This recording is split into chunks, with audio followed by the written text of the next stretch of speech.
Good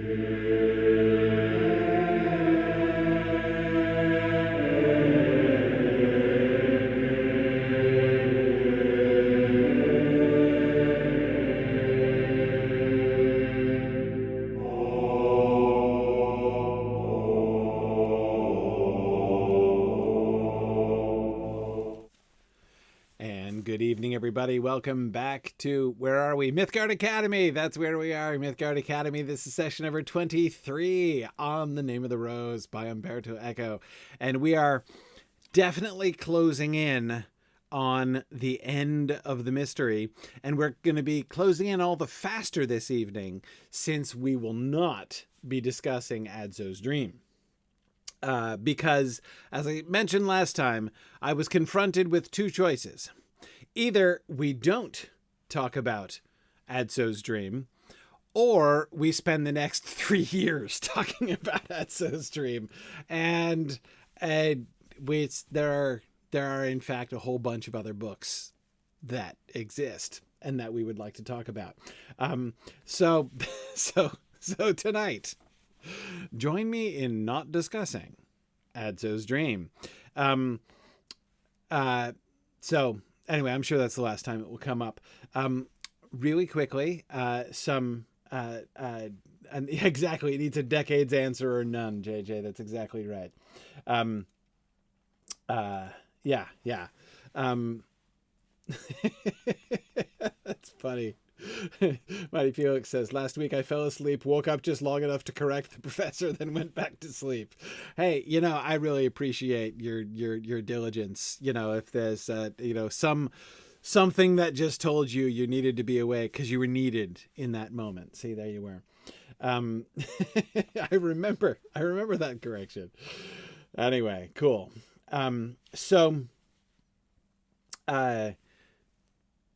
Quick announcement, and that is this coming weekend is another international moot, another lovely international moot.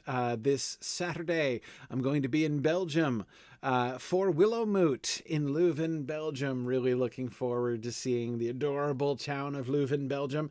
My first ever trip to Belgium, but I believe not the first time. I'm going to see a lot of people who'll be coming to Willow Moot.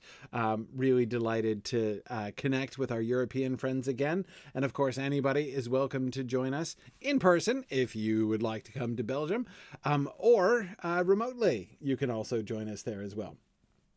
So I am delighted for Willow Moot. And then, of course, in the end of next month, the end of May, is Mountain Moot out in Denver. Again, it's been a while. We've been trying to find a good date. We had to wait out the winter because trying to fly into Denver in the winter seemed imprudent. So we waited an extra long time for the snow to melt in Denver. But I think the passes are open soon, and we'll be able to get to Denver here in May, weekend after Memorial Day weekend. So that's gonna be a great time. So I'm also looking forward to in a couple weeks to Westmoot, the Tolkien Society hosting an American conference, which is being organized by a bunch of folks familiar to us from our community, and I'm glad to be going to that and helping out with that in Kansas City at the World War I Museum. That is stuff that is immediately coming up. The other thing I would like to mention is that not this weekend, but next weekend on Saturday, May 3rd, is our biannual Signum Space Showcase. So the Space Showcase is a really, really exciting event. This is twice a year. We get together and we bring together a bunch of the preceptors, a bunch of the profs who are teaching our space modules in our space program. And they do little mini sessions throughout the course of a single day, so that you can come and register for the day and you can get like a little taste of a whole bunch of different classes. You can sign up for different sessions. You can come for a whole stretch of a day, whatever you like. Registration is free.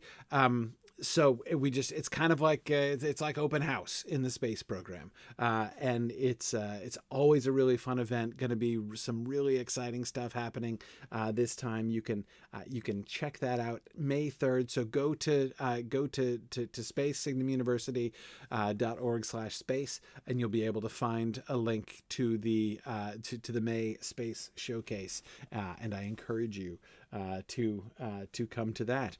All right. Well, let us get back into the text here. So we just got finally to the end of Jorge's sermon, which ended rather alarmingly, and with many, as is frequently the case in this abbey, references to the Antichrist. Afterwards, we get another death. Malachi the librarian doesn't show up, and whenever somebody doesn't show up, for the office, it's one of the really fun things about doing a murder mystery in a monastery is that they all get together multiple times a day, right? So like you have the opportunity to count. So like this kind of a situation where like they're looking around, they're like, oh wait, who's missing, at matins today or whatever. Like each office that goes by is like a new sort of point of suspense to see who's gonna not show up. But Malachi doesn't show up, and you'll remember that his seat is right next to Jorge, and Jorge seemed worried about him. Jorge kept like groping over to see if Malachi had shown up yet, and then he did show up, and then he keeled over, right? The eyes were still open, and a labored breathing escaped those parched lips. He opened his mouth, and as I stooped behind William, who had bent over him, I saw a now blackish tongue stir within the cloister of his teeth. William, his arm around Malachi's shoulders, raised him, wiping away with his free hand a film of sweat that blanched his brow. Malachi felt a touch, a presence. He stared straight ahead, surely not seeing, certainly not recognizing who was before him. He raised a trembling hand, grasped William by the chest, drawing his face down until they almost touched. Then faintly and hoarsely he uttered some words. He told me, truly, it had the power of 1,000 scorpions. Who told you? William asked him. Who? Malachi tried again to speak, but he was seized by a great trembling, and his head fell backwards. His face lost all color, all semblance of life. He was dead. Like the scorpion in the dream. I don't remember any scorpions in the dream. Okay, yeah, there were scorpions in the dream, but then again, there are very few things that aren't in that dream, in fact. Anyway, so the scorpions, of course, we're all looking for scorpions. And this is taken even by William as a kind of not exactly fulfillment of prophecy, but following of the pattern, right? Because this is hang on, I'm losing track. Is this the 6th death? This is the 6th corpse, right? And what's the 5th? I'm losing track. Anyway, whichever one this is, the seal of the book is the one that describes the locusts that have tails like scorpions, among many other things. Now, you'll remember that originally, William was pretty skeptical because, as signs go, the description of those locusts, like, you'd be hard pressed, because they're one of those apocalyptic characters, that is, elements. It's so apocalyptic prophecy is a whole genre in Hebrew prophecy, and it's very common in the genre of apocalyptic. If you want to read more apocalyptic and get a sense of that, of course, you should have read Revelation by now, in which case you would have had quite a bit of it. But if you wanted to read more, I would recommend Daniel 6 through 12, basically. And that's a good place to go to get a sense of how apocalyptic prophecy works. But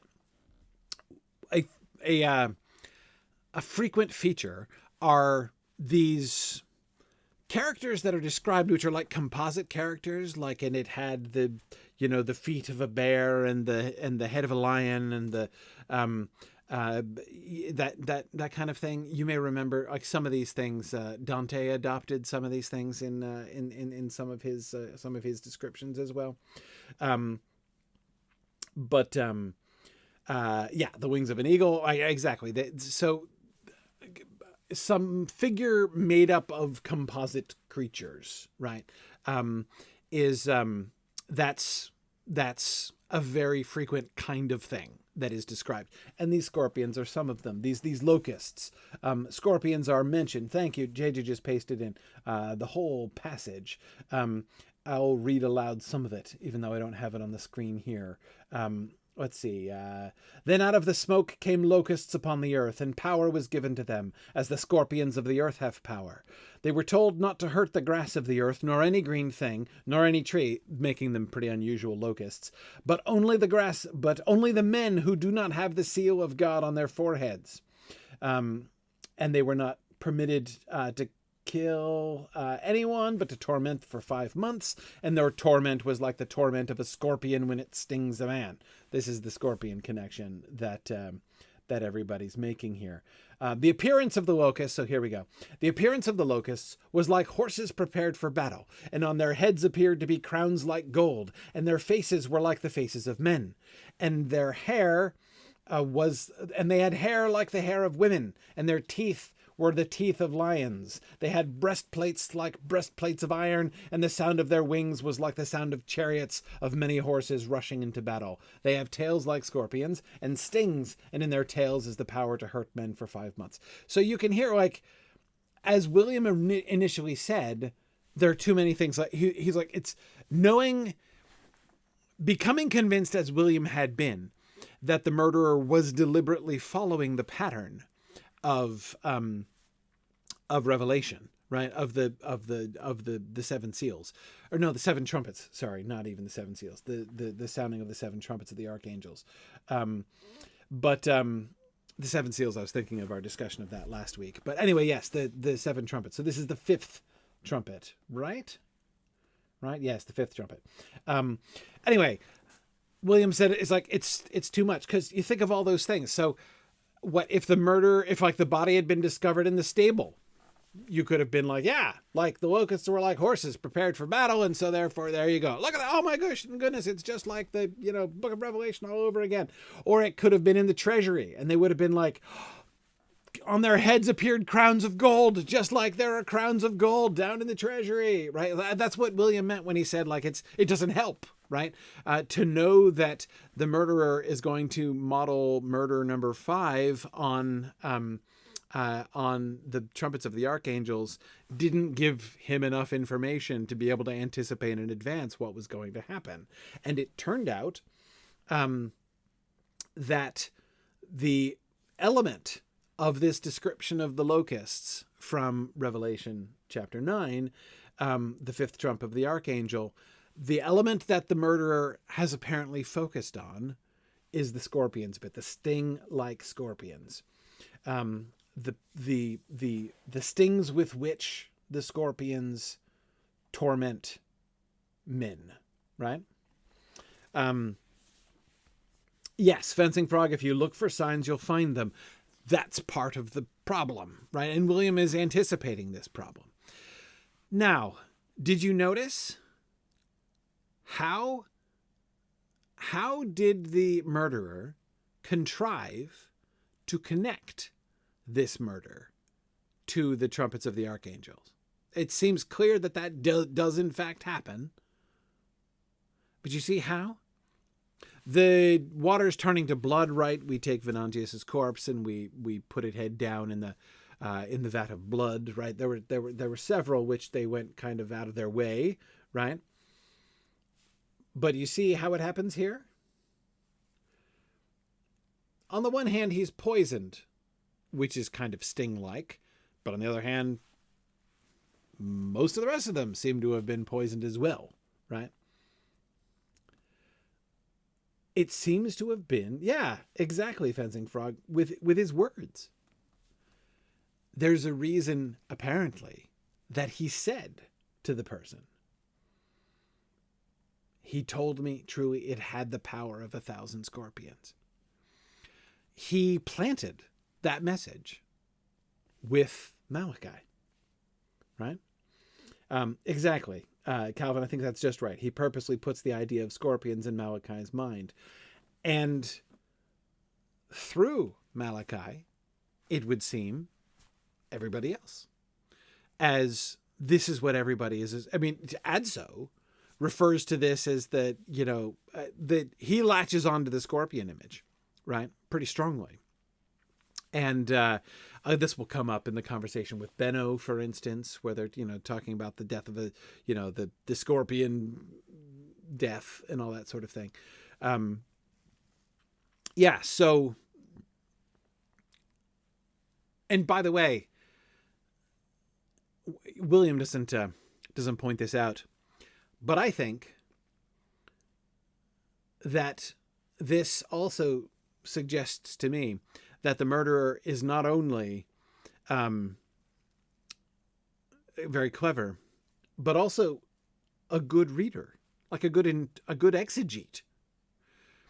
Because I think the murderer is quite right in saying that the power of 1,000 scorpions is the center of this passage. There's a whole lot of stuff going on in that passage about the scorpions that I read out. I mean, it's just like all the description, like the horses and the hair of women and the face of a man and all that stuff, right? But what is the core of that element, right? What is the heart and the heart is the sting, the power in their tails to torment men for 5 months, right? It's the torture that is brought by this scorpion-like sting of these locusts. The way that it focuses right in on how they don't act like normal locusts, that is devouring plants, right? Devouring crops and devouring trees. But instead they only attack men. They only attack people. I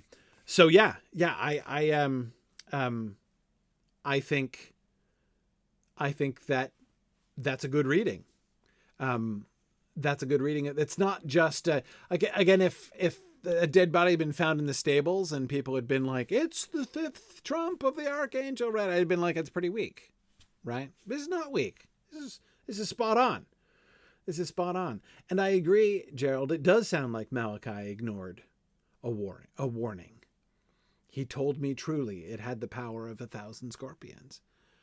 Yes. And it's hard to know exactly. It's possible that it was a warning that Malachi ignored. It's also possible that it's like oh, sorry, Jocelyn. I think I said exegete. Yes, sorry. Exegesis. It's a kind of a well, it's not exactly a Christian term, but it's used a lot in Christian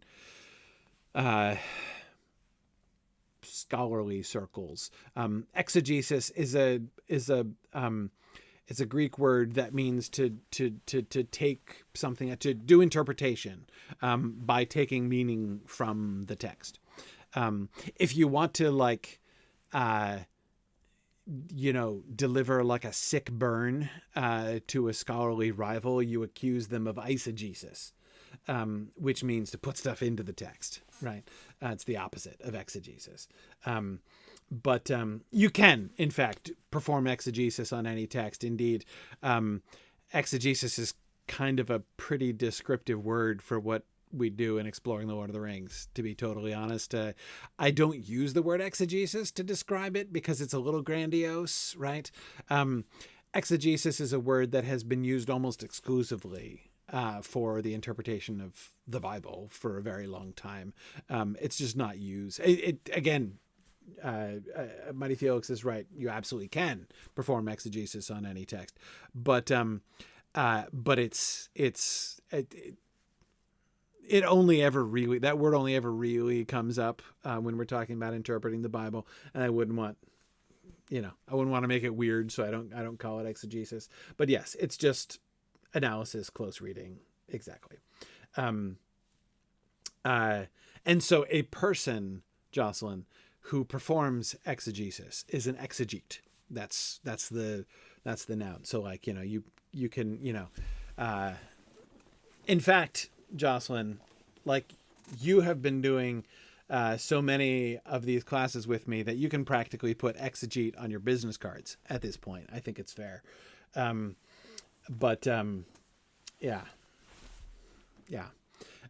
You too are an exegete now. Anyway, okay. Yeah. So he's a pretty good, my argument here is that the murderer, I think, is a pretty good interpreter of the text. Not just playing fast and loose with the text. And again, I was saying about the warning, it could have been a warning. It could also have been a taunt, potentially. Right. Or something like that. Malachi is unable, does not live long enough to say who it was who gave him the warning or who made the particular boast that it, whatever the antecedent of it is, had the power of 1,000 scorpions.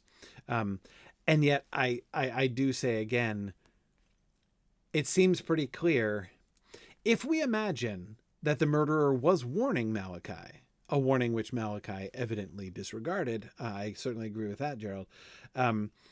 If the murderer had been, in fact, warning Malachi, there does seem to be...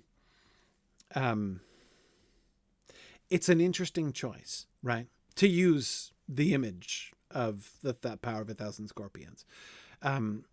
Because it could well be that, of course, the murderer was pointing out to Malachi the pattern, right? Like Malachi himself was supposed to recognize scorpions, fifth trump of the archangel, should avoid, right?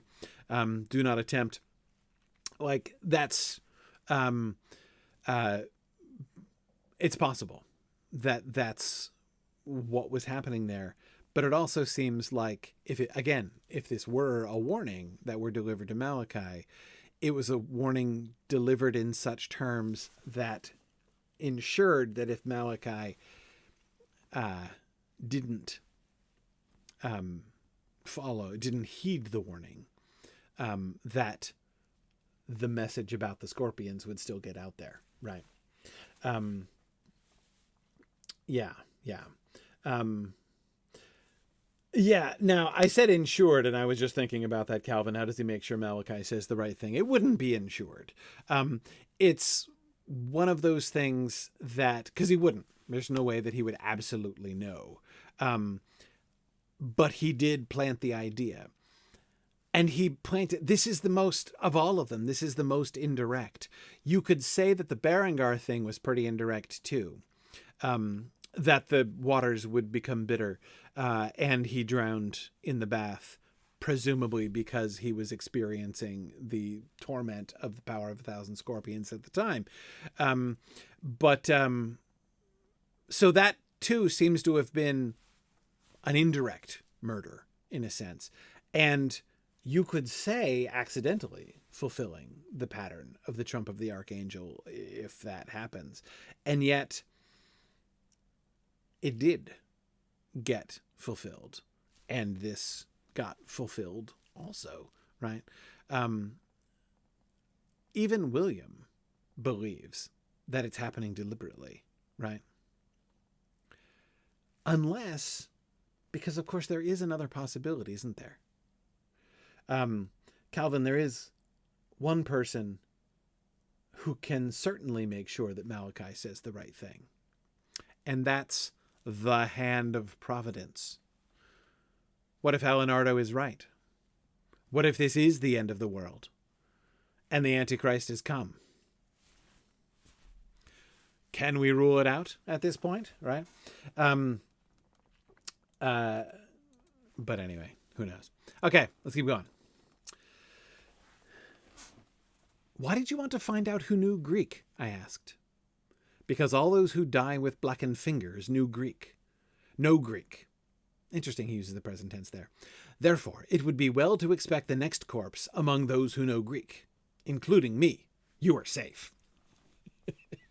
He's always making these cracks at Adso. And what do you think of Malachi's last words? You heard them. Scorpions. The fifth trumpet announces, among other things, the coming of locusts that will torment men with a sting like a scorpion's, and Malachi informed us that someone had forewarned him.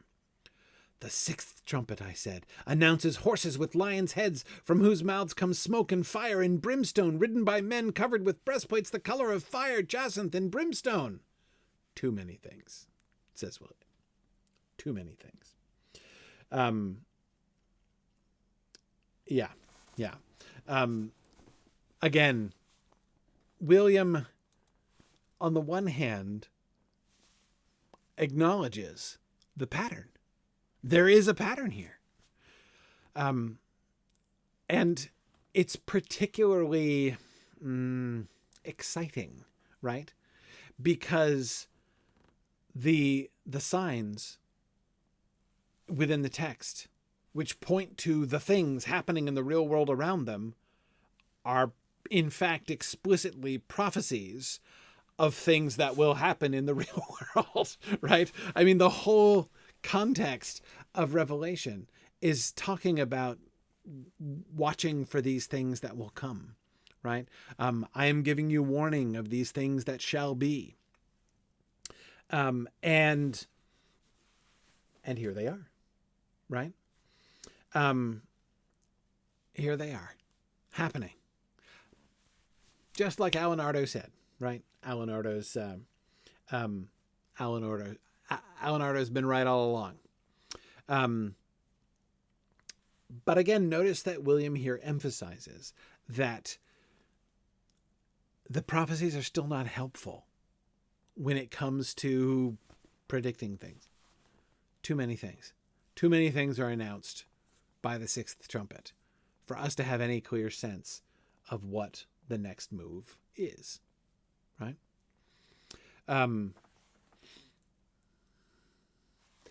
But I love the way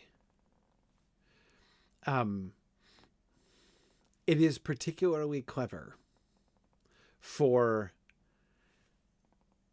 a murderer to link a sequential series of events, of horrible, dramatic, destructive events, with this series of prophecies that predicts things that will come. The connection between, you don't have to be as convinced as Alan as blind as Alan seems to be that the rest of the world even exists outside the Abbey, right? Or as convinced as Alan is that the Antichrist has come and the end of the world is at hand. You don't have to be either one of those things to get fairly easily caught up in this, right? If you were there.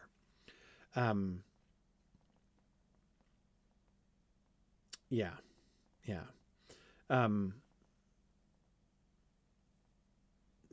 So the sixth does sound a lot like the fifth.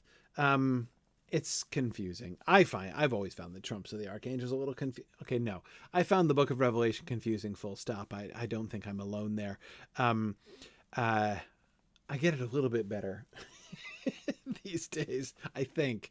Just because I've been studying a little bit more apocalyptic as a genre. I'm kind of like starting to get the swing of it a little bit. The problem is when you are trying to be too like one-to-one in interpreting it. But in any case, I also think it's supposed to be confusing. Again, Fencing Frog, that's exactly part of the like genre. There is something I think intrinsically sort of bewildering about apocalyptic.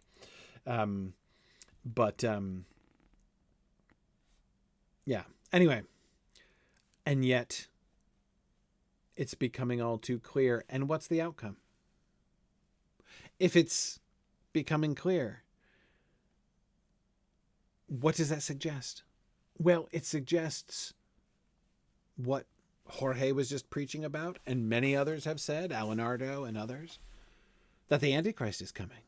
The end of the world is at hand.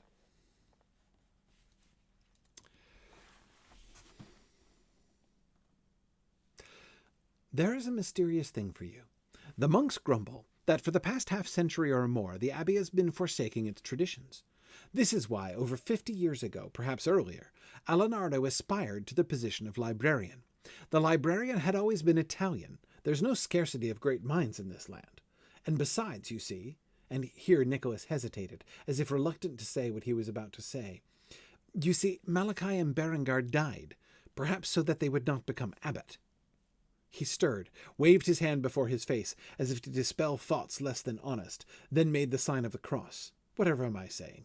You see, in this country, shameful things have been happening for many years, even in the monasteries, in the papal court, in the churches, conflicts to gain power, accusations of heresy to take a prebend from someone. How ugly. I am losing faith in the human race. I see plots and palace conspiracies on every side.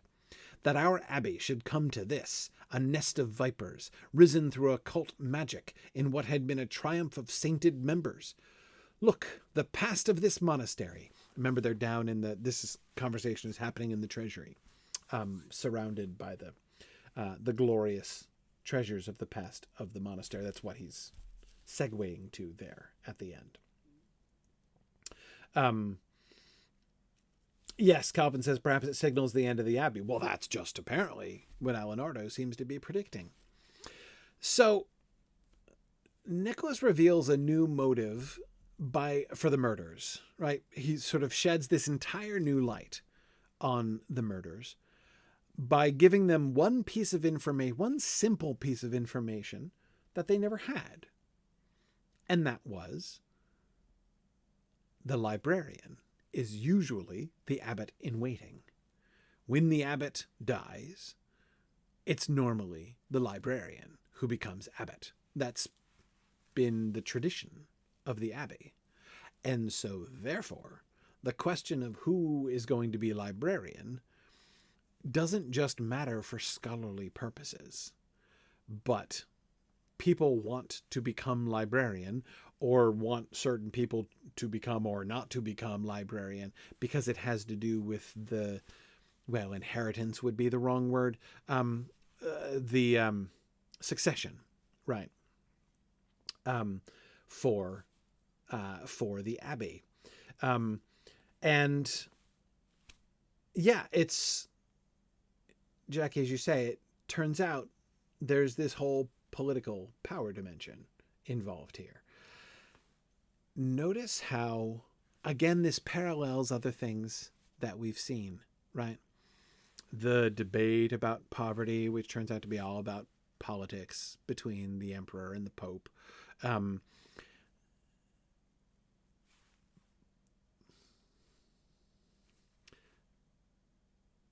There's a really fun play that I think that Umberto Eco is making here. If I'm right about this, he is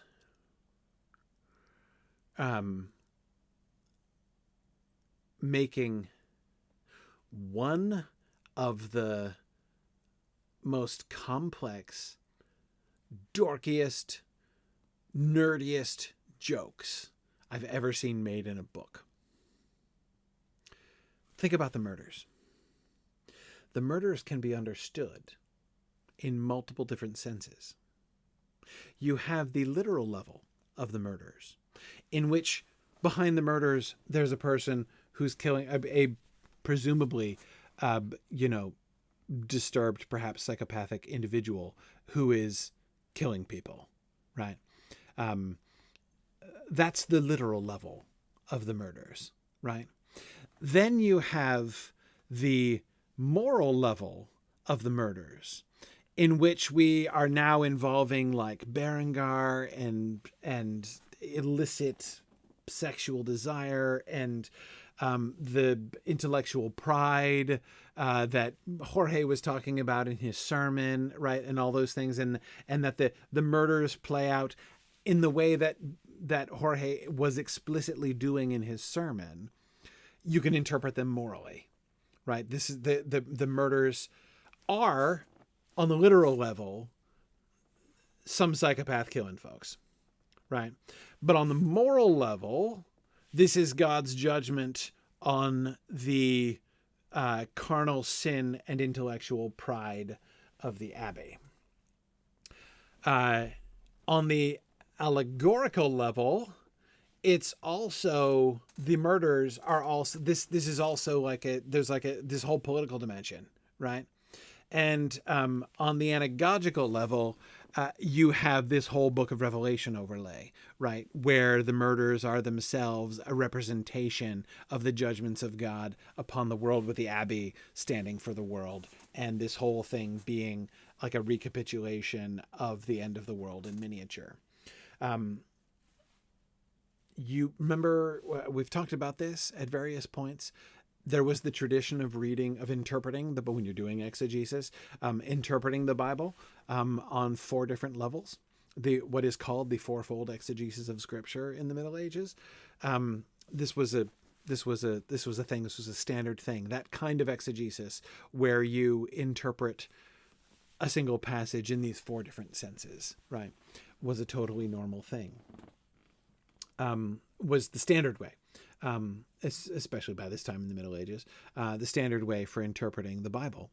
And Umberto Eco has written a murder mystery, which can be read with a 4-fold exegesis of the murders as well, right?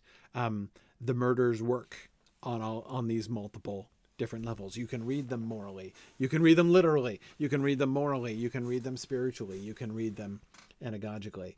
It's kind of brilliant, actually. Yeah, I agree, Eric. It's amazing. And this is why, again, like,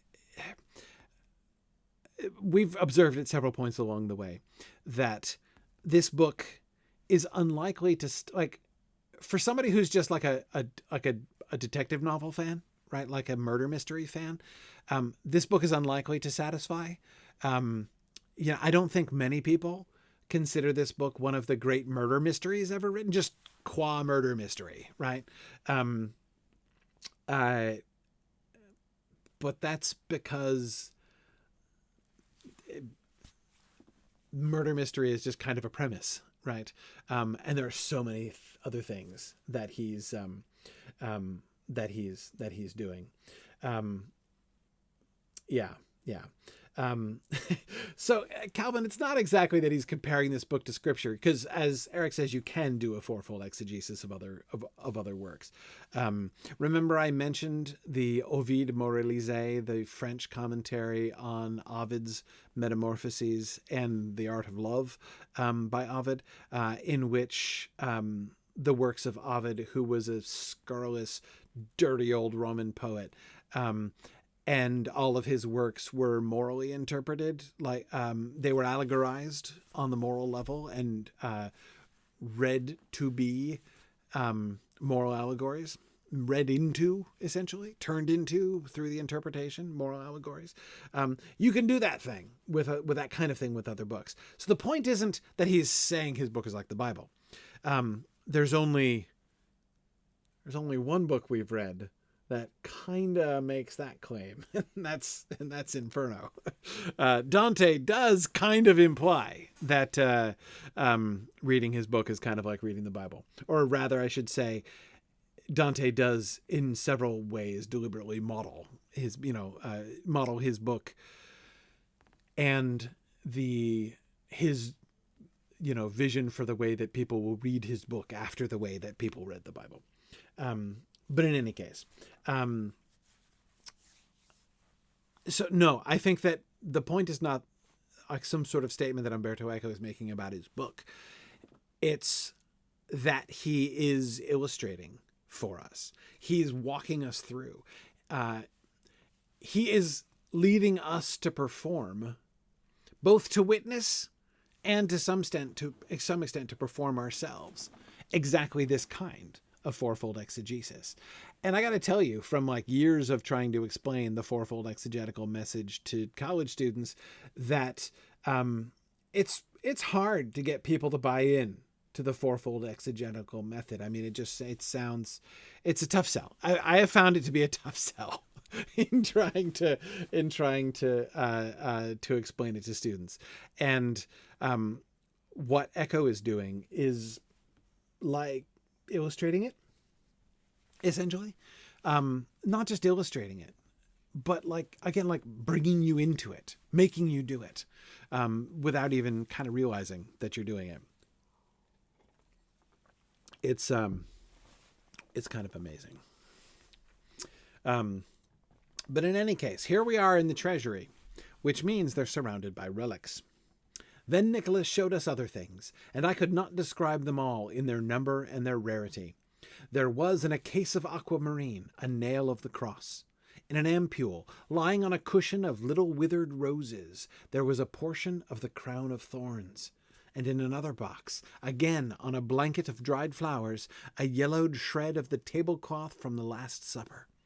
And then there was the purse of St. Matthew, of silver links, and in a cylinder, bound by a violet ribbon eaten by time and sealed with gold, a bone from St. Anne's arm. I saw, wonder of wonders, under a glass bell, on a red cushion embroidered with pearls, a piece of the manger of Bethlehem, and a hand's length of the purple tunic of St. John the Evangelist, 2 links of the chains that bound the ankles of the Apostle Peter in Rome, the skull of St. Adalbert, the sword of St. Stephen, a tibia of St. Margaret, my favorite one, a finger of St. Vitalis, a rib of St. Sophia, the chin of St. Eobanus, the upper part of St. Chrysostom's shoulder blade, the engagement ring of St. Joseph.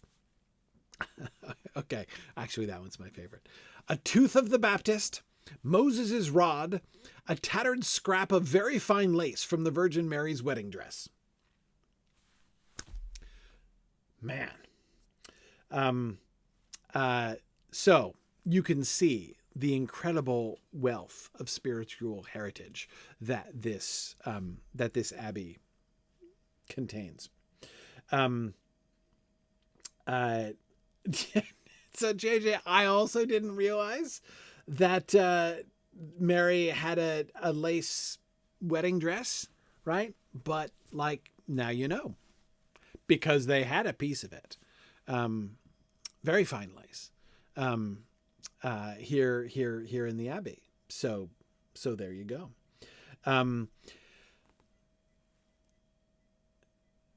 Yeah, they are very, very specific, Calvin. They're always very specific.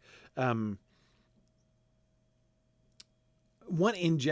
of my favorite relics, is when people will have a little vial of the mother's milk of the Virgin Mary. That's a very good relic. Anyway, the point here is not to question or vouch for the authenticity of these remarkable objects. The point is, what are these things? What is a relic? By this point in the book, right, having treated us to this wealth of contemplation about things and signs and words and how all of this stuff works, at this point in the book, Echo just kind of tosses this stuff out there and leaves it for us to think about, right? He does comparatively little with the relics here. But the relics, they're things. But they're not just things. But they're not signs either. Right? They're not just signs that point to other things. They are things themselves. But they're also kind of signs. Except not. They have significance of their own, without just pointing to something else.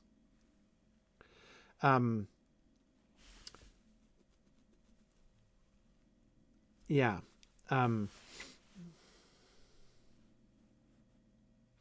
Jocelyn, on the one hand, as far as I know, banking breast milk was not a thing in medieval Italian monasteries in general. But I will say, if all of those vials of the breast milk of the Virgin Mary were authentic, Mary must have banked a very good deal of it, is all I would say.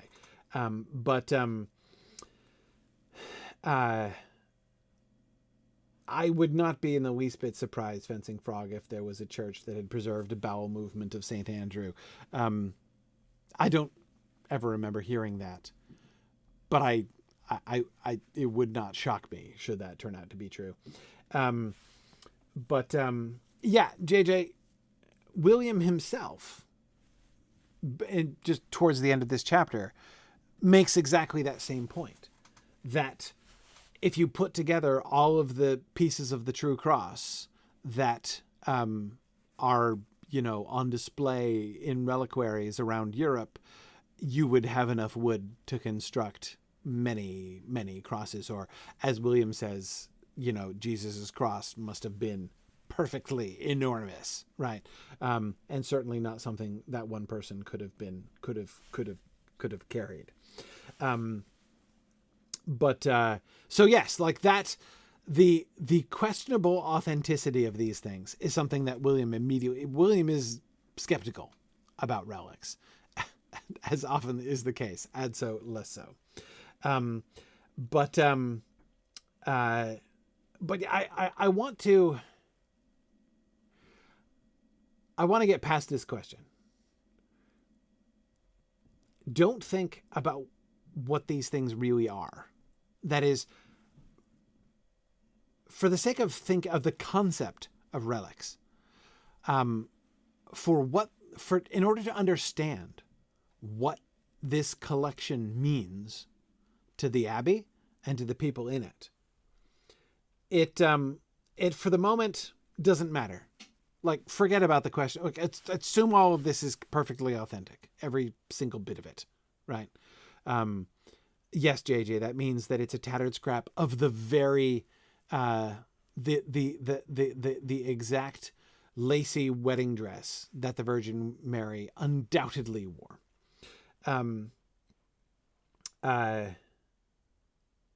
So again, that's not what I'm interested in. Assume they're all real. So what? What are these things? What is the point of them? What do they do? What do they do?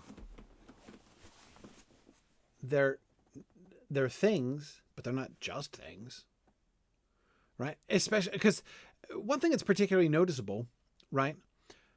Almost everything that's listed is almost perfectly worthless. Like, it's almost all junk or pieces of dead bodies, right? That is, like, objectively speaking, right? I mean, consider the sentence. I saw, wonder of wonders, under a glass bell, on a red cushion embroidered with pearls, a piece of the manger of Bethlehem. It's a chunk of a manger, right? So it's a piece of wood from a cattle trough, right? In itself, as a thing, it doesn't seem like it has any value. None of these things do. Scrap of tunic, 2 links of a chain, some bones, a bit of thorns, a nail, a purse. Might have a little bit of value, but probably not, right? Anyway, so they're things, but it's obviously their thingness alone does not explain their value. Nor are they merely signs. They don't just stand for something else. They don't just point to something else. They're not representational. Their physical presence Their thingness, on the one hand, isn't what makes them special, but on the other hand, totally is what makes them special, right? Wonder of wonders. Adso believes in the virgin birth. He knows the story of Jesus being born and laid in a manger in Bethlehem. Wonder of wonders. What fills him with wonder is that he's standing there looking at that. Right in front of him is a piece of the very manger that the Christ child was laid in on the day of his birth. The physical thing is what matters. And yet, it's all about what it points to. And I think most of us have had an experience like this, haven't we? I mean, I know I have when I'm traveling. I mean, I remember, when you go to historical sites, whether I'm standing in, at, in Gettysburg, Pennsylvania, right? And I'm like, this is the very hill that Chamberlain and the men of the Second Maine charged down. This is Little Round Top, right? Or I'm in Europe, right? And I'm like, this is the very spot on which Anne Boleyn was beheaded, right? In the Tower of London. Yeah, Jocelyn, the topaz necklace of Jane Austen. And the thing is, let's take that one for a second, Jocelyn. The topaz necklace of Jane Austen. Where is that, by the way? I don't think I've seen that. And I now have to put it on my list. I have to take my wife to see the topaz necklace of Jane Austen. Where is it? Chawton? Okay. Yeah. We'll go look. Anyway, let's take that necklace for an example, because that's an interesting kind of parallel to some of this relic stuff, right? The point, now I've not seen it. So, Jocelyn, it's possible that the topaz necklace of Jane Austen is the most staggering, stupendous topaz necklace in the history of the world, right? That jewelers from around the world make pilgrimages to see the most perfect and amazing. I assume it isn't, right? Yeah, okay. I assumed it wasn't, right? So what's cool about it? What makes you feel a certain way when you're looking at it? Well, what makes you feel a certain way is that you're like, that necklace was worn around the neck of Jane Austen herself. Like, I am in contact. I am in the presence of something that was physically in the presence of Jane Austen, right? You are connected to Jane Austen in this personal way, right? Tied by this physical object that links the two of you together. That's the experience, I think, clearly that Adso is having when he's contemplating the piece of the manger of Bethlehem. Right? I mean, he's read about that story his whole life. And that's not just like an author that he's fond of or a historical figure that he admires or something like that. This is one of the great events in the history of the cosmos, right? The birth of the Christ child. Yeah, JJ, that if they had on display the very handkerchief Tolkien used to wipe the snot off his nose when he had a cold, that people would go see that. I mean, in the Wade Library, you can see a collection of various physical artifacts of the Inklings, including, don't they have Tolkien's desk there? Or is it Lewis's desk? Anyway, they've got the writing desk, right? Of at least one of them, where some of their stuff was written. That's the same kind of thing, right? Mighty Felix says yes, with tea rings, both desks. Yeah, that's what I thought. I haven't been there actually. It would be fun to go. It's in Wheaton College in Illinois, is where that stuff is.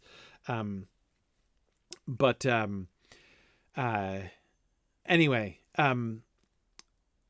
so again, you see the kind of the kind of thing that, and again, this is not essential to understanding the story. But it is, oh yes, the wardrobe is there too. Like what C.S. Lewis's actual wardrobe, right? Yes. Yeah. And see, that kind of stuff is really cool because there you're being connected not only to like a person or to a moment in history, but to an imagined world, right? I will never forget my visit to Watership Down. When I got to climb Watership Down and look down and see the iron tree, and like I found where I think the beach hanger might have been, and I could see the chalk in the soil and everything, right? Like that was awesome. That was awesome, right? So these things, which are kind of signs, but kind of not signs. Relics are special. Relics are special. And for Adso, all of these things, like it's very like he is in the presence of all of these people. This is like, in a sense, there is a sense which might be opaque if you can't like use your imagination in this way to people. When you imagine Adso here in this like dusty basement where all of these things are kept under lock and key, all of this creepy stuff is kept under lock and key, right? Look, it's the upper part of, St. John Chrysostom, which means golden mouth. He was a famous preacher in Constantinople. St. Chrysostom's shoulder blade. Like, whatever. That might just seem kind of creepy. So imagining this novice in the dusty basement of this abbey where all of these like bones and skulls and body parts and scraps of wood and everything are, it might not seem obvious that this would be to him an experience that would be the nearest he could come to heaven itself. When someday he will go to heaven and he will be in the very presence of Jesus himself and join the whole choir of all of the saints that have gone before, and he shall be there with them and shall be joined with them. But he can get a glimpse of that here. Do you see how that works? Just like I could feel for a moment like I was in one of my favorite books when I was walking up Watership Down and thinking about the cloud shapes that I was seeing up the hill as I went up the hill, just like that scene when Hazel goes up Watership Down for the first time. And when I was looking down at the iron tree, the pylon line at the bottom of the down.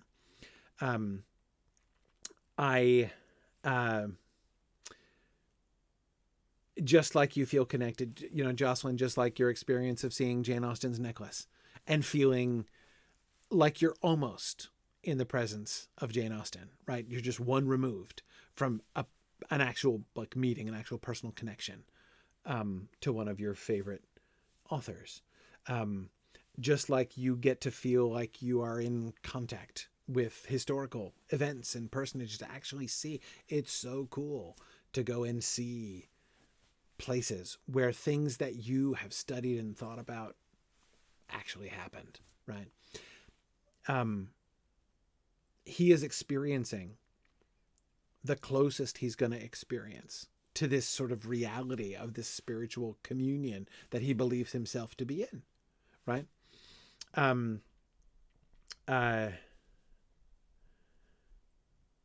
Anyway, that's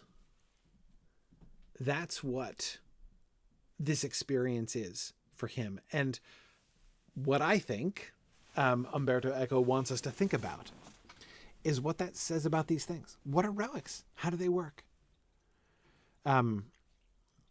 Thing, sign. What is this other kind of, again, there's been this like exploration of categories of this kind, right? And to see what Adso is experiencing, the experience that Adso is having, what these things mean to him, what they connect him to, without understanding it. I mean, I know that, the reaction of many or even most of you was a kind of skepticism or amusement, right, in reading this list. That is not Adso's reaction. But notice again, as I said before, Umberto Eco is not trying to prevent us having that reaction. He embeds that reaction itself in the text. William has a very similar reaction. William is kind of scoffing at the relics that they see here. So resistance to the relics themselves is part of the experience that Umberto Eco has sort of shaped into this passage. And yet there's this invitation to sort of see both sides. And I can't help but feel that there's I think there's a kind of ambivalence here. We've seen enough about signs and things. We've seen enough about William and other people to know that William is his detective, right? William is, in a sense, the hero of this book. And yet William is not always right. William's reactions are not always admirable. There are times in which I think if William's reaction kind of acknowledges our own skepticism. If Eco had just described all this stuff in Adso's tones here, right, with Adso's reverence, we couldn't have, and then just asked us to go along with it, right? That would have been a big ask for a modern audience, right? And so again, our own skepticism is kind of acknowledged by Williams, and yet we're, I think, invited to also see things Adso's way, and to consider for a moment, because is it really these things that matter? If that scrap of wood is not, in fact, a piece of the manger of Bethlehem, if that's a mistake, should it turn out that that's not actually a piece of the actual manger, does that matter? To what extent does it matter? Yeah. So I say mistake. One thing to keep in mind, there were lots of people who went around the countryside trying to sell you relics, right? This was there are lots of con artists who had, who claimed to be coming home from pilgrimage, right? And to have, received a piece of the true cross, right, while they were in Jerusalem, and they brought it home, and now, you can buy it for the low price of $99.99 or whatever. It's, yes, well, it was a scandal for sure. I'm trying to remember if it was outlawed in canon law. I think it must have been. But that doesn't mean nobody did it. And so, yeah, you've got you had a whole bunch of con artists out there doing this kind of thing. And that, Chaucer's Pardoner, of course, is an example of one of those.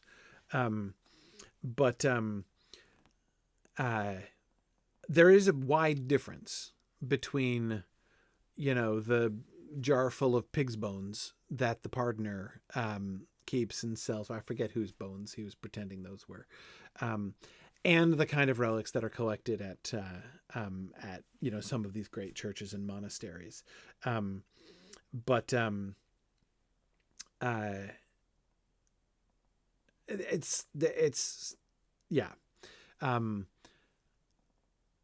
It's not the same thing. this is not just a con game. Of course, it's always possible that in the acquisition of some of these relics, they themselves were conned, right? You can't rule that out. But again, I think that the idea of like fraudulent relic sellers kind of colors our view. I would even say it sort of taints our view of this. And I think the important thing is to stop and let yourself think about it. Let yourself think about this experience. This experience. Anyway, okay. This is right before the vision, which fortunately we're not going to be talking about. In the monastery of Melk, I had several times witnessed a brother's decease. It was not what I would call a happy occasion, but still it seemed to me serene, governed by calm and by a sense of rightness. The monks took turns in the dying man's cell, comforting him with good words, and each in his heart considered how the dying man was fortunate, because he was about to conclude a virtuous life, and would soon join the choir of angels in that bliss without end. And a part of this serenity, the odor of that pious envy, was conveyed to the dying man, who in the end died serenely. How different the deaths of the past few days. Finally, I had seen at close hand how a victim of the diabolical scorpions of the Finis Africae died, and certainly Venantius and Berengar had also died like that, seeking relief in water, their faces already wasted as Malachi's had been. This reminds you of Theoden's lament in the Two Towers. Yeah, that's interesting.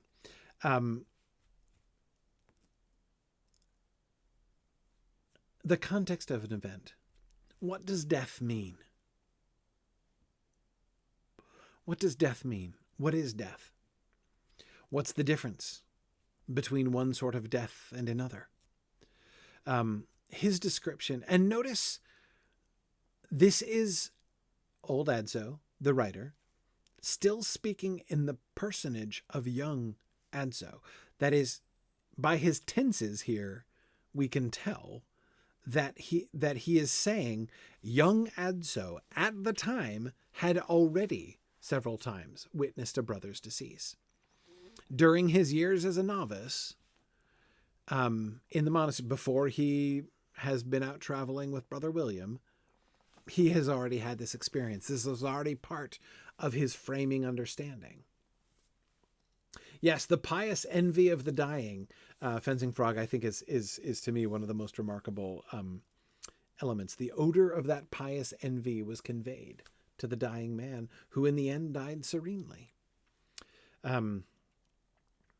Yeah. An event itself, death, for instance. How is it experienced by the person? How is it experienced by the others around it, right? It has a lot to do with the context, Adso suggests. Yes. And so one of the things that this is when he's going in to pray for the body of, for the soul, go near the body of Malachi and pray for his soul. And that's, of course, when he's going to have his vision, which we're not going to discuss. But this is what leads him to this contemplation. How different the deaths of the past few days.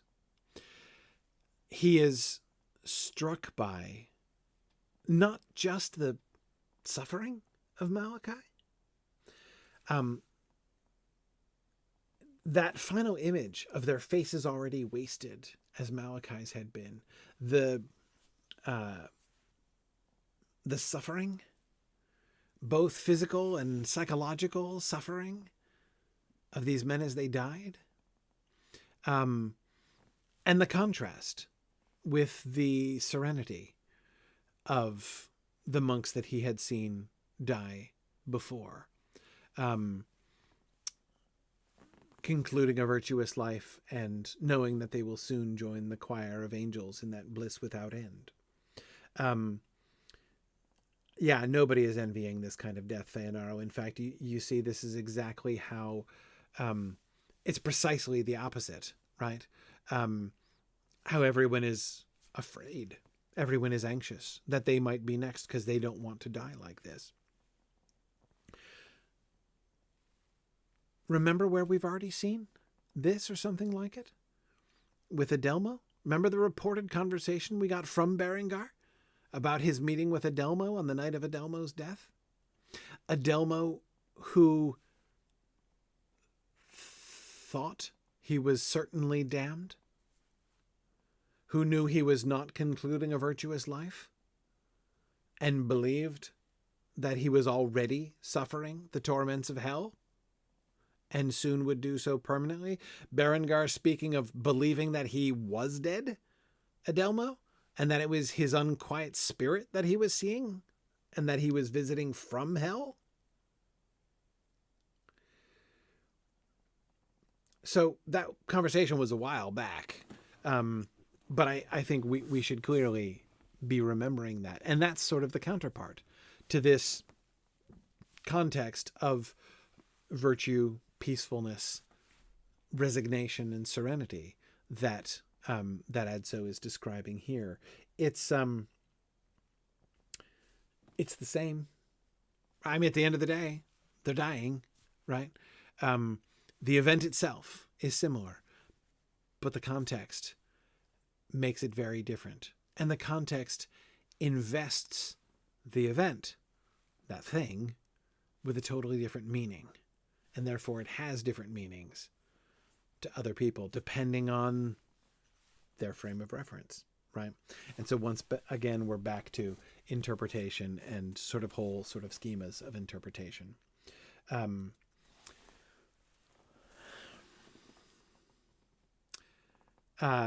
So this is after the dream. I'm serious. We're totally skipping the dream. Okay. All right. Hang on. Is there 2 minutes worth of stuff I can? I mean, I already talked about the dream a little bit, and how absolutely wild it is.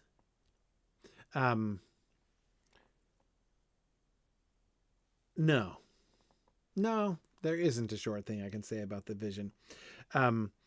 What's William's interpretation? When William hears Adso describe his dream, he's not scandalized, even though many scandalous things happen in it. One of the overall themes, right? One of the overall themes of the vision is topsy-turviness. Everything being upside down and backwards. It's like a huge biblical feast of fools, right? Yeah, Jackie, you were just thinking the same thing. Where everyone's acting opposite to the way that they normally act. Not everybody and not 100% of the time, but that's the overall kind of spirit of the thing, right? And instead of remarking to Adso that, he was very strange or very wicked for having such a dream, instead he immediately recognizes Fencing Frog, as you say, and says, it's from a book, like everything else you monks see. Yes, exactly. He recognizes it. He's like, I know where your dream's from. It's from the Coina Cipriani, which is a famous book, which is a sort of farce. Now I've not read this, so I can't speak of the Coina Cipriani myself. But according to William's account, and based on what Adso alludes to, it's a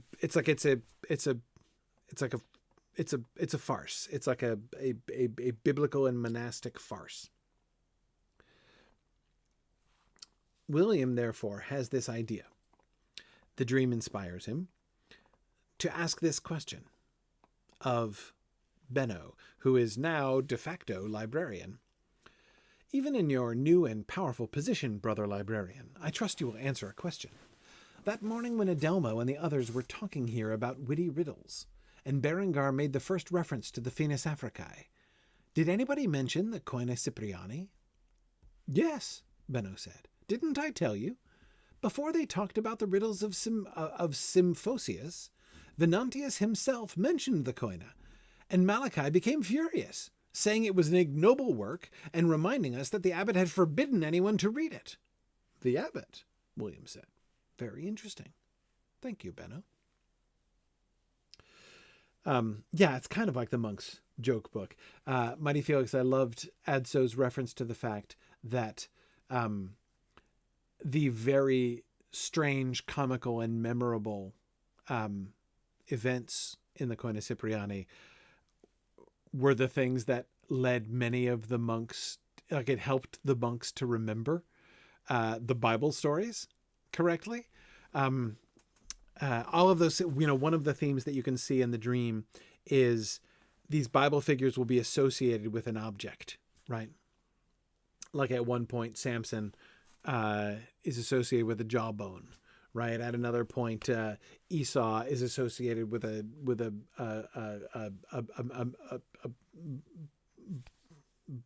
bowl of pottage. All these kinds of things, right? And those, of course, are like, they're associated with those objects because those objects are part of their stories in the Bible. So it is kind of a little sort of mnemonic in a sense. And the more so because it does weird things with them, right? Like it associates them, but not in a normal way, in a strange and funny and memorable way, so that you're less likely to forget the association between those two things. But yeah, so this sort of whole joking thing. And now Benno confirms that that very work came up in the famous conversation when Adelmo and Berengar and Malachi and Jorge and Venantius and all the rest of them were having that discussion about, laughter and remember the did Jesus laugh question, which if you think about it is kind of like the did Jesus own his clothes question in some ways. But in any case, yeah. Anyhow, Arthur's saying maybe there's hope for you, right? Maybe all of your puns are really actually helping everybody to remember, right? What we're discussing. It's just added value, right, Arthur?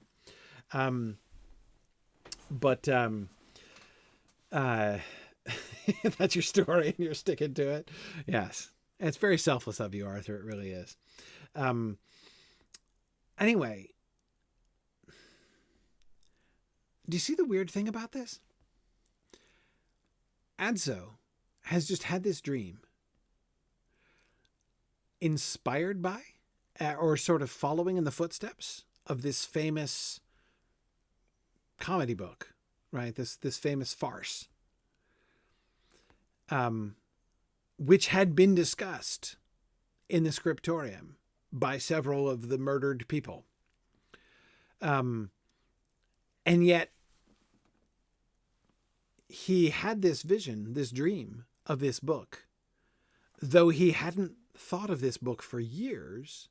And in fact, seems to have almost forgotten about its existence until William brought it up again. Admits that he didn't even recognize it when he had his dream. And they hadn't known until after the fact.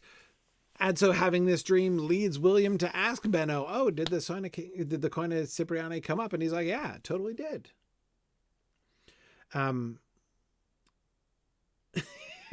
Fencing practice is only weird thing.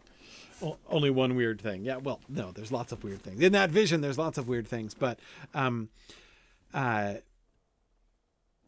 so Adso's vision or dream. Notice how he kept leaving that open-ended. You can call it whatever you like, he says. Dream or vision or whatever.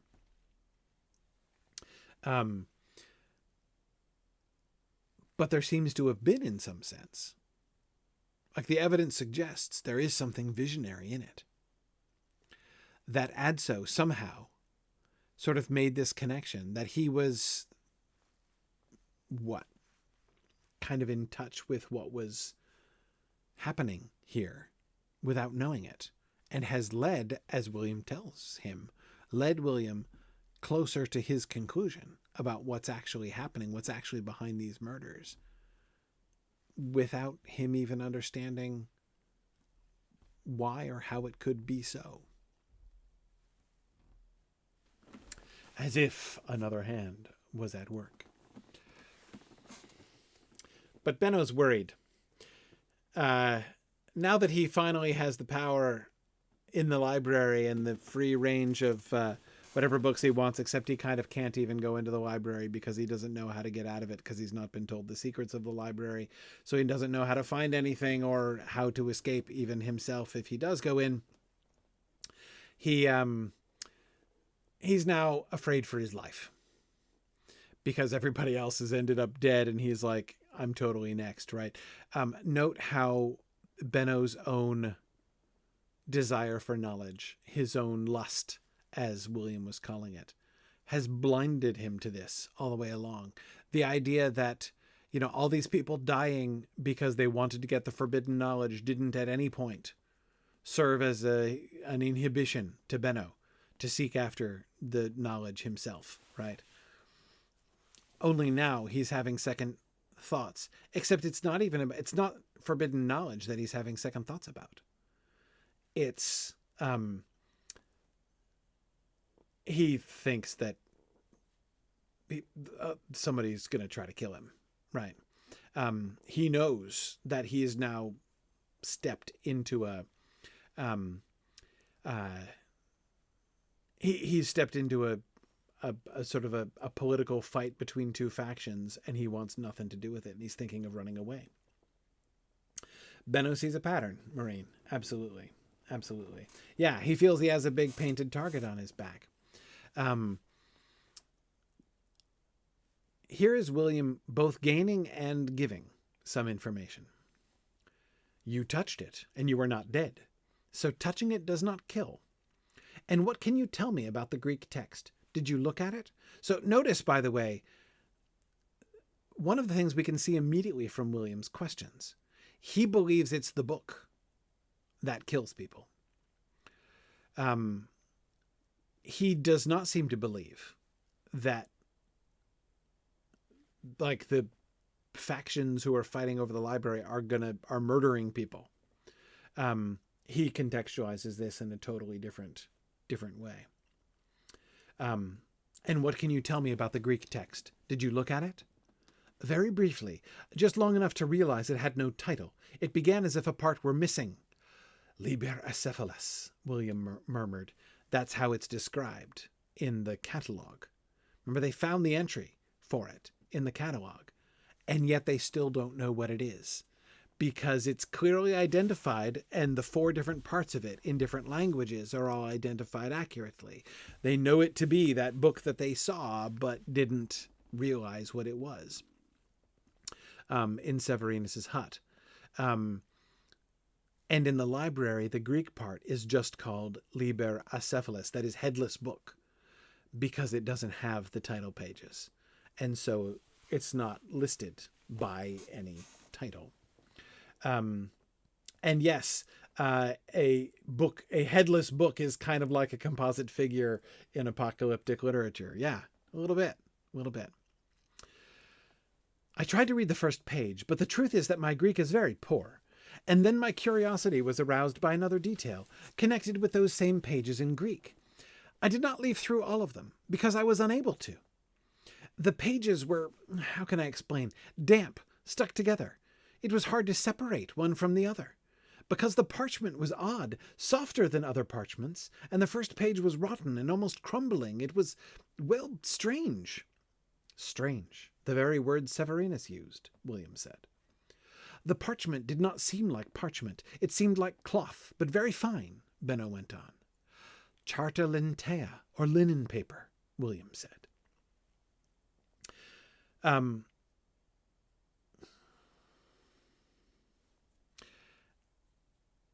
The book, the missing book, the hidden book, the secret book, the forbidden book. has been looming. It's the real mystery. This is what William is obviously truly interested in, is what this book could be. Why is it forbidden? Why are the contents of this book so deadly? Why is the desire for the knowledge that it contains leading all of these people to death, one after the other? And notice what happens as we've gotten closer and closer to the book. The first step was the realization, Severinus called it a strange book. Now, they already knew it was a strange book, right? From Venantius's notes. Remember Venantius's notes, which were in code in invisible ink? And when William finally got his glasses back and was able to read it, and he translated, remember we talked about the notes that Venantius took in Greek? And it seemed kind of nonsensical. It was strange. Sounded like a strange book. All right. And so that seems to be the context in which William interprets the word strange when Severinus uses that. It's a strange book. And he's like, he wouldn't call a Greek book a strange book, right? What exactly is so strange about it? And then he realizes, oh, what he must have meant. That it's strange in the sense that it's got multiple books in it in multiple different languages. It's weird, it's unusual, and also strange in the sense of foreign, Eric. In that it has, part in Arabic and part in Syriac and part in Greek and part in Latin, I think, right? So it's an unusual kind of compendium book. It's strange. He must have meant that. So notice already the shift. Instead of saying the content of the book is strange, like the message, the words of the book, what the book is saying is strange, William shifts one step into saying, oh no, maybe it's like the publication, like the collocation of the book, the binding of it, right? That's what made it a strange book. And now he has a different thought again. No, it's the material the pages are made of. It's, the material the leaves of the book are made of that make it strange. It's made with linen paper, which is very fine and very expensive, very recent, and perhaps very unsuitable for long-term storage of a book.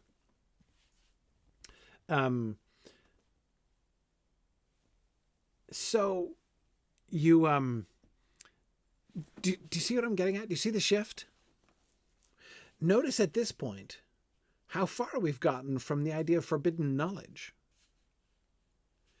or from the idea that the book is strange, like its content is strange, or that its content matters, right?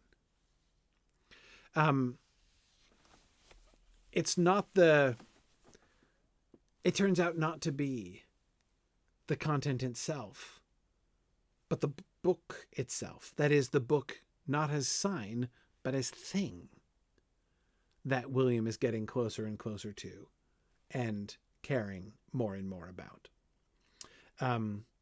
Fëanor, yes, and none of this seems strange to Adso when he held it in his hands. Yes, exactly. Yeah. All right. Well, it's getting late, and I should let you go. We're getting there though. We got surprisingly far. We didn't quite get up to what was that last chapter in Nouns, but we got pretty close. Okay, let's golly, I think we just have to pretty much finish the book. Like, there's no way I'm going to get past the first night chapter in day 7. But I think we might get into it. So definitely read that. Yeah,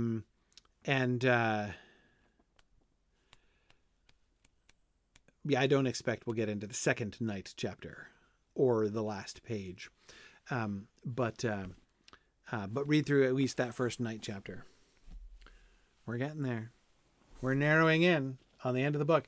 So no class next week. I'm still gonna be in Europe. I'm sticking around. I've never been to Belgium, so I'm going to Willemute on Saturday, and then my family's gonna come over. We're gonna explore around a bit, have some chocolate. So I will be off eating chocolate somewhere probably, or at least watching my wife and son, who are extremely enthusiastic about chocolate, eating chocolate. So I won't be here next week, but I should be back the week after. So that'll be like the 7th, I think, of May. So we will plan to be back again there, and I'll tell you all about my Belgium trip. All right. Thanks, everybody.